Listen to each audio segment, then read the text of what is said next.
사순절 첫 번째 주일 말씀드린 대로 예수님 고난의 삶을 생각하면서 예수님의 삶을 따르지 못한 것들을 회개하고 예수님을 본받아 사는 영적 훈련의 절기입니다.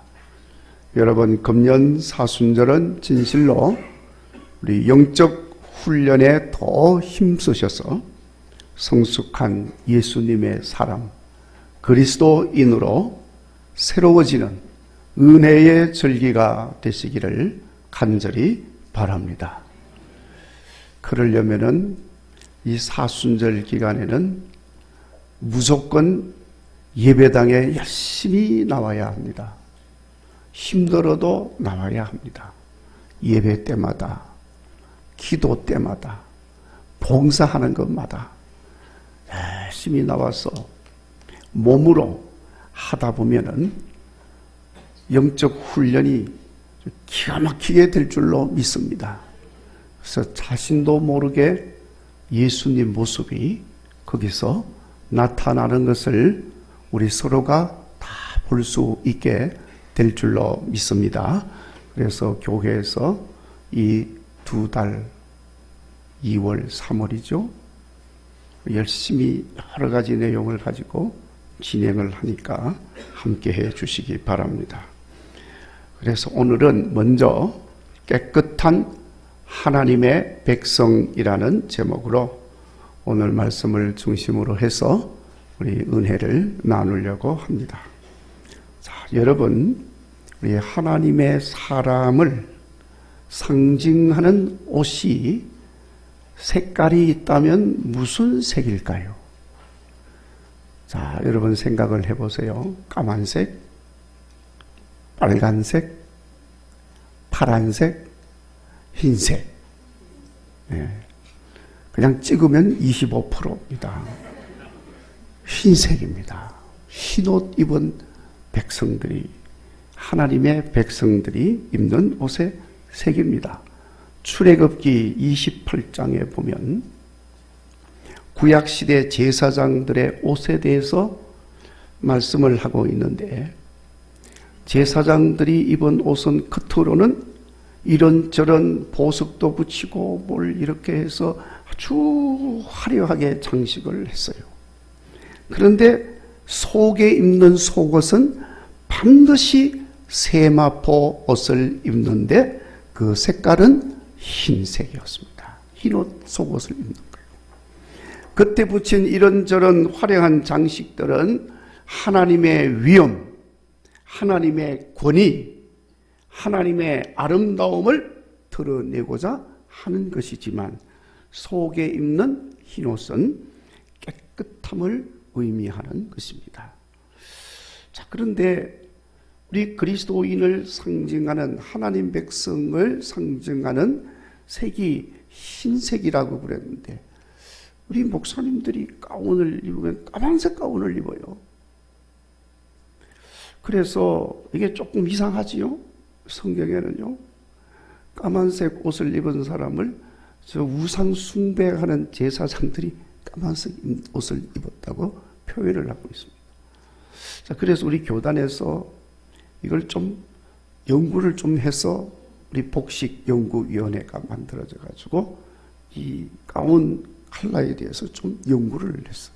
그래서 자, 우리 모든 목사님들은 이런 가운을 입읍시다 하고 발표를 했는데 보니까 까만색도 아니고 흰색도 아니고 회색이요. 이것도 아니고 이것도 아니고 이 중간색을 이렇게 또 만들어놨어. 그래, 그걸 또 목사님에게 입혀놨는데 보니까 절간에서 오신 분 같아. 그래서 지금 그거 입는 사람이 별로 없어. 그러니까 그냥 지금까지 입고 있던 옷을 이렇게 입는데, 저는 개인적으로 항상 흰옷 입었으면 좋겠어요. 하여튼 왜냐하면 우리 그리스도인 하나님의 백성을 상징하는 색은 흰색입니다. 옷도 흰색이요. 이스라엘 백성들은 대속죄일이라 해서 신년절 끝나면서 대속죄 절기를 지키게 됩니다. 이때 대제사장은 백성들을 위하여 죄를 하나님께 고하고 하나님께로부터 죄 사함에 대한 말씀을 받고 백성들에게 선포합니다. 여호와 하나님이 이날에 너희를 위하여 속죄하여 너희로 정결케 하리라 하고 말씀하신 대로 너희 모든 죄가 여호와 앞에서 성결하리라. 아멘. 이렇게 이제 대제사장이 선포를 합니다. 그래서 이날 이스라엘 백성들은 정결나게 하시는 하나님 은혜를 생각하면서 모두가 다 흰 옷을 입고 하나님 앞에 나와서 서는 거예요. 자, 그러면 이제 대제사장이 사죄되었음을 선포하면 다 같이 아멘하고 땅에 엎드려 하나님께 영광을 돌립니다. 이런 연유로 해서 이스라엘 백성들은 늘 흰 옷을 입고 이사야 선지자가 오늘 말씀 18절에서 말씀한 것처럼 너희 죄가 주홍 같을지라도 눈과 같이 휘어질 것이고 진홍같이 붉을지라도 양털같이 희리라 하신 이 말씀을 일제히 고백을 하는 것입니다. 여러분, 우리 한동안 우리나라 성도들 가운데 부활주일이 되면 흰옷을 입고 예배를 드렸어요. 제가 어릴 때 그 옛날 생각을 해보면 다 그렇게 했던 것 같아요. 그래서 교회에서도 광고를 아예 그렇게 광고를 합니다. 부활주일 새벽에 예배 드리러 올 때 다 흰옷 입고 오십시오. 그러면 다 흰옷 입고 나와서 예배 드렸어요. 제가 옛날 저 가까운 교회에 있을 때 거기서는 부활주일 새벽 예배를 그 뒤에 봉화산이라고 있어요. 봉화산으로 다 모이는 거예요. 흰옷 입고 오세요. 봉화산에서 흰옷 입고 봉화산에서 부활절 새벽 예배를 하나님께 드리는데 너무 흰옷 입고 예배 드리고 얼마나 은혜가 되는지요. 참 은혜가 되었습니다. 근데 요즘은 이제 그 흰옷을 입고 예배 드리는 사람이 그렇게 많지 않습니다. 뭐 강조도 안 하지요. 그 흰옷을 입은 것은 부활하신 예수님, 부활의 몸을 보니까 너무나도 그 광채가 밝아. 그 밝은 광채가 너무 눈부셨는데 우리가 보기에는 그게 하얗게 보이는 거예요. 빛이 너무 밝게 이렇게 비치면은요, 희게 보이게 되어 있는 거예요. 아주 빛이 나면서 아주 희게 보이는 거예요. 그래서 부활하신 예수님 빛나는 하얀 광채를 보고 성도들도 흰옷을 입고 부활하신 예수님을 찬양하며 예배를 드린 것입니다. 뿐만 아니라 요한계시록을 보면 요한 사도가 환상 가운데 하나님 보좌 앞의 모습들을 증거를 하는데 보좌 앞에 둘러선 허다한 성도들이 한결같이 흰옷을 입고 여호와 하나님과 어린 양 예수님을 찬양하고 있음을 증거하고 있는 것을 볼 수 있습니다. 하나님 나라 보좌 앞에 있는 성도들이 다 흰옷을 입고 섰다 그랬어요. 모든 그리스도인들이 입는 옷은 당연히 흰옷인 것입니다. 천사들도 흰옷 입은 천사라고 했고 빛나는 광채가 그렇게 희게 보인 것입니다. 자, 여러분, 성경에는 성도들이 입은 옷을 온통 흰옷으로 그렇게 말씀을 하고 있는데 흰옷이라고 하는 것은 중요한 의미가 담겨 있는 것입니다. 흰옷은 깨끗한 옷, 흰 것이 그런 의미를 갖지 않습니까? 순수한 옷, 흠과 티가 없는 옷을 말합니다. 그러니까 의미는 죄가 씻겨져서 깨끗하게 되었다는 것을 의미하는 것입니다. 성도 여러분, 오늘 예배드리는 우리 모두는 이미 예수님의 십자가 흘린 보혈로 모든 죄가 깨끗하게 씻겨져서 하얗게 되어진 줄로 믿습니다. 모든 더러운 것들은 씻겨져서 흠과 티가 없는 줄로 믿습니다. 결국 우리들은 모두 다 흰옷 입은 하나님의 백성이 된 것입니다. 여러분, 지금 입고 있는 옷들이 다 다른 컬러를 갖고 있다 할지라도 우리는 흰옷 입은 하나님의 백성인 것을 잊지 마시기를 간절히 바랍니다. 그리고 예수님으로 인하여 깨끗하게 되어진 흰옷을 우리가 잘 지켜서 천국에까지 이르시기를 간절히 바랍니다. 천국에서 어떻게 한다고 그랬어요? 흰옷 입고 어린 양 예수 그리스도를 찬양하는 삶을 살게 됩니다. 우리 국일교회 모든 성도들 꼭 그렇게 되시기를 바랍니다.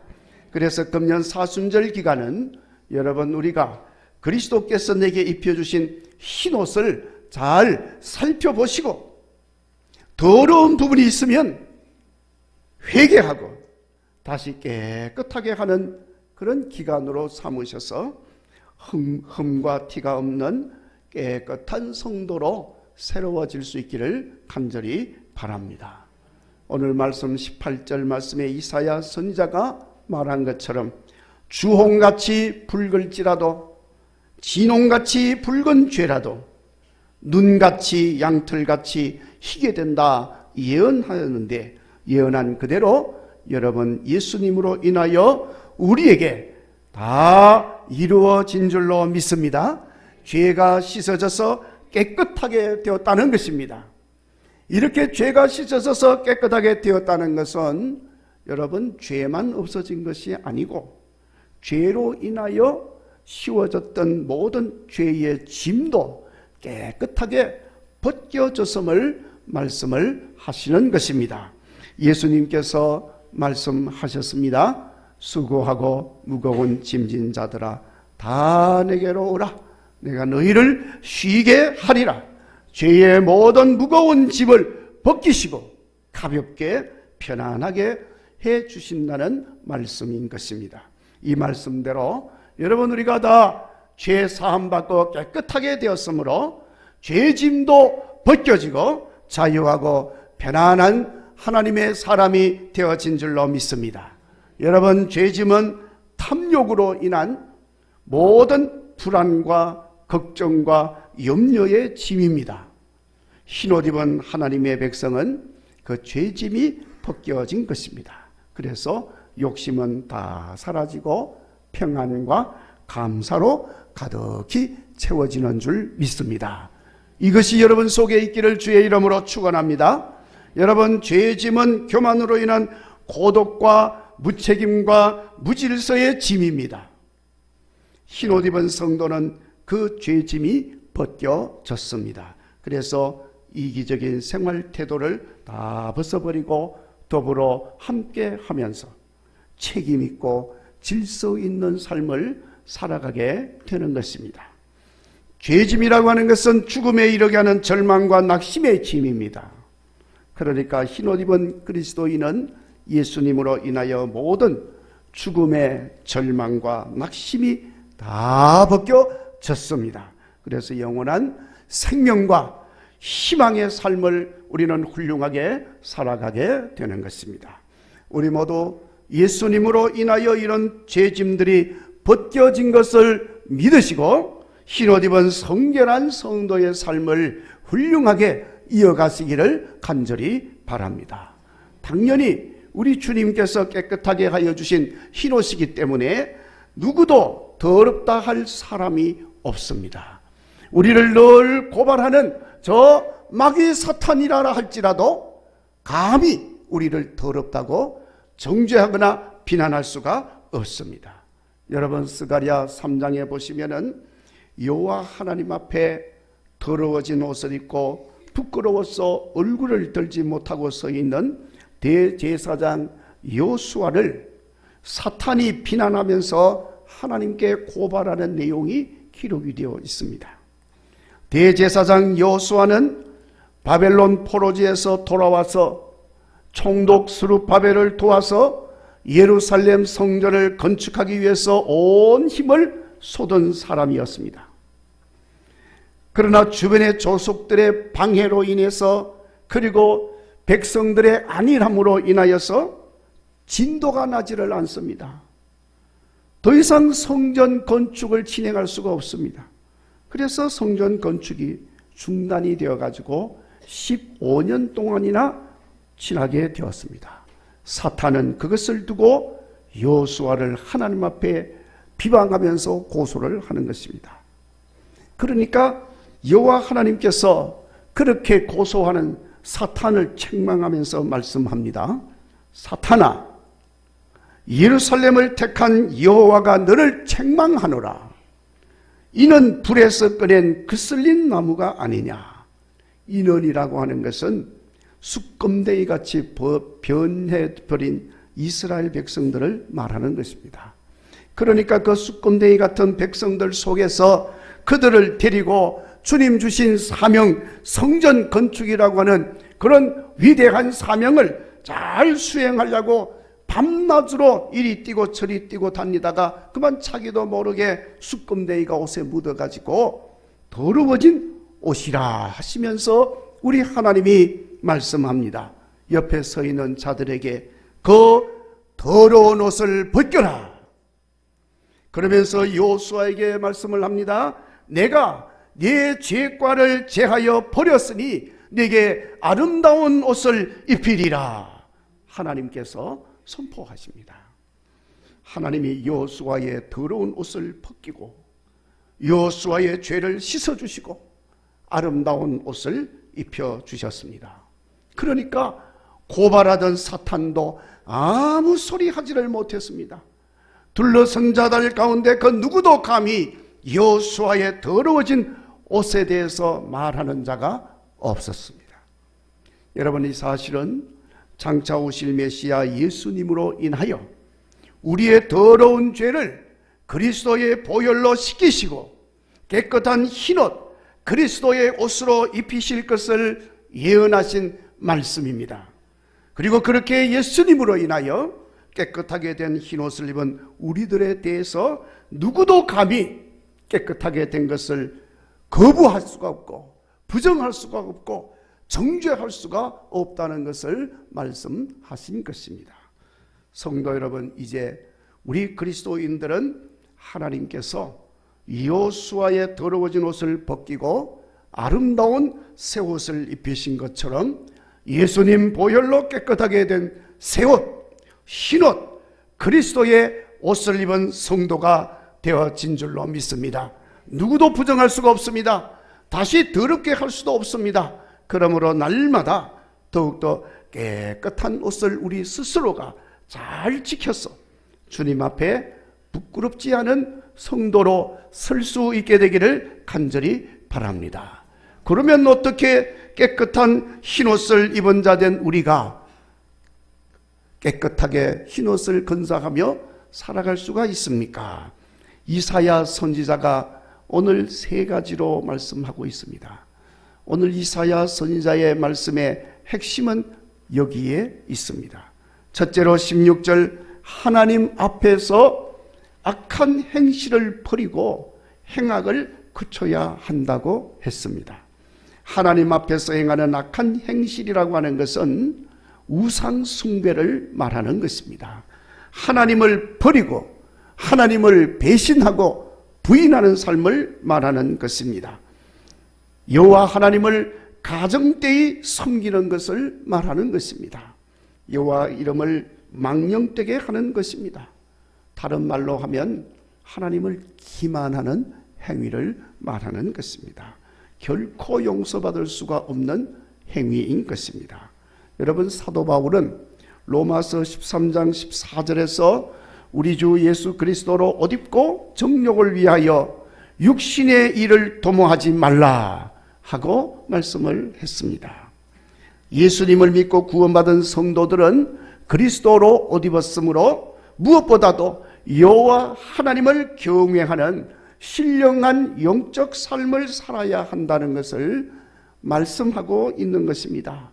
그러니까 여러분, 예수님께서 입혀주신 흰옷 입은 우리들은 비록 우리가 저 죄악이 많은 세상에서 살지만 신령한 삶에 더 힘써으로 오직 여호와 하나님만을 경외하는 가운데 우리 주님 입혀주신 흰옷을 더럽히지 아니하고 잘 지키는 성도들이 되시기를 간절히 바랍니다. 그리고 17절에 선행을 베풀며 정의를 구하며 학대받는 자를 돕고 고아를 신원하고 과부를 변호하는 삶을 살아야 한다고 말씀을 했습니다.